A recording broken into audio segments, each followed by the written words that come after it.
சிவபெருமானை தன்னுடனே வைத்துக் கொள்ள ராவணன் செய்த செயல். ராவணன் பைத்தியக்காரத்தனமான சிவபக்தர். எந்த அளவுக்கு எனில் சிவபெருமானையே தன்னுடனே வைத்துக் கொள்ள வேண்டும் என்று ஒரு முறை கடும் தவம் புரிய ஆரம்பிக்கிறார்.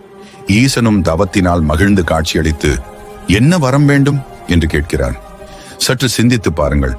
கடவுளுக்கெல்லாம் கடவுளான சிவபெருமானே முன்னால் வந்து நிற்கிறார். சாகா வரத்தை தவிர அவர் கொடுக்க முடியாத வரம் எதுவும் இல்லை. ஆனால் ராவணன் கேட்டது ஆற்றலை அல்ல, அன்பை.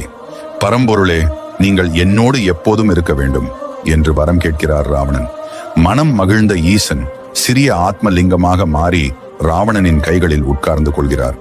ஆனால் அதற்கு முன்பே, ராவணா, இலங்கை செல்வதற்கு முன் என்னை கைகளில் வைத்துக்கொள், எங்காவது தப்பி தவறி வைத்தாலும் நான் அங்கேயே தங்கி விடுவேன் என்று எச்சரித்து தான் லிங்கமாக மாறினார்.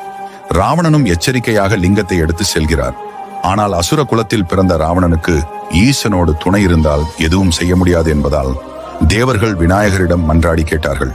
இதனால் இடையே விநாயகர் மாறுவேடத்தில் வந்து ராவணனை ஏமாற்றி லிங்கத்தை கீழே வைத்து விடுகிறார். அவர் அங்கே வைத்த அந்த ஆத்மலிங்கம் தான் இன்று கர்நாடகாவில் இருக்கும் கோகர்ண